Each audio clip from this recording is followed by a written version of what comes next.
Assalamualaikum warahmatullahi wabarakatuh. Alhamdulillahirabbil alamin. Puji syukur kita panjatkan kehadirat Allah Subhanahu wa taala yang senantiasa memberikan kita nikmat. Kemudian tak lupa pula kita kirimkan salam serta salawat ke baginda Rasulullah sallallahu alaihi wasallam. Baiklah teman-teman, insyaallah pada kesempatan kali ini saya akan mencoba menjelaskan tentang mewujudkan budaya berpikir di sekolah. Sebelum kita lebih lanjut, perlu kita ketahui bahwa yang menjadi titik dasar di sini yaitu dalam membudayakan berpikir, yaitu tentunya akal ya, di mana akal di sini merupakan menurut Imam Al-Ghazali salah satu dimensi yang sangat terpenting pada diri manusia, di mana akal bertindak sebagai alat berpikir untuk memberi andil besar terhadap alur kehidupan manusia serta mengatur proses kehidupan yang secara esensial. Baiklah, langsung saja. Ada 3 hal yang saya akan coba jelaskan dalam mewujudkan budaya berpikir di sekolah. Yang pertama yaitu apa itu budaya berpikir, kemudian yang kedua mengapa budaya berpikir itu sangat penting, kemudian yang ketiga bagaimana mengimplementasikan budaya berpikir tersebut dan menerapkannya di sekolah.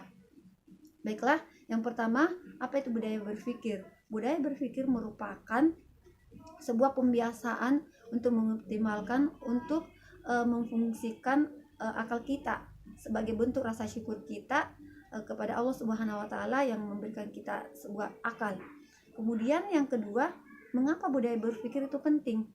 Iya, mengapa budaya berpikir itu penting? Ya, karena adanya tuntutan dari Allah Subhanahu wa taala. Di dalam Al-Qur'an, Allah Subhanahu wa taala mengulang kata akal sebanyak 49 kali. Betapa pentingnya akal bagi manusia. Betapa pentingnya berpikir untuk manusia. Untuk siapa? Untuk diri kita sendiri, untuk masa depan kita.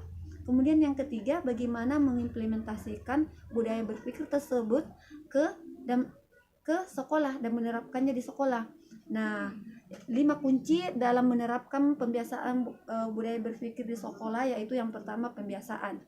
Ya, di sini pembiasaan terkait dengan kurikulumnya.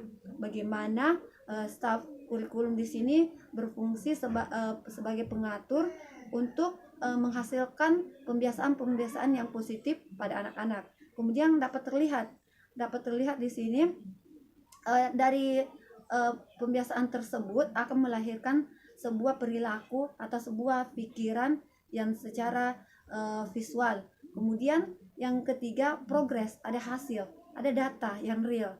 Kemudian yang ketiga, integrasi dalam sistem sekolah. Kerjasama yang baik akan melahirkan sebuah hasil yang baik pula. Nah, di sini kerjasama antara sekolah dan tentunya di rumah orang tua ya. Kemudian yang terakhir yaitu ada beberapa perangkat alat bantu semacam mutabaah, semacam yaumian, pembiasaan yang kita inginkan kita terapkan untuk anak-anak. Nah, di sini kita upayakan semaksimal mungkin bagaimana yaumian tersebut dapat terlaksana. Secara kesimpulannya bahwa di dalam membudayakan berpikir pada anak itu adalah fitrah ya. Maksudnya di sini anak itu adalah kunci dari budaya berpikir. Sebenarnya anak-anak itu memiliki banyak beragam ide-ide. Anak-anak itu dapat melahirkan sebuah ide-ide yang baru yang jika kita arahkan ke hal-hal yang positif, maka akan mewujudkan sebuah gagasan yang sangat luar biasa. Nah, itulah 5 kunci dalam membudayakan budaya berpikir di sekolah. Mungkin itu yang bisa saya sharingkan, yang bisa saya bagikan dalam mewujudkan budaya berpikir di sekolah. Sekian dan terima kasih. Assalamualaikum warahmatullahi wabarakatuh.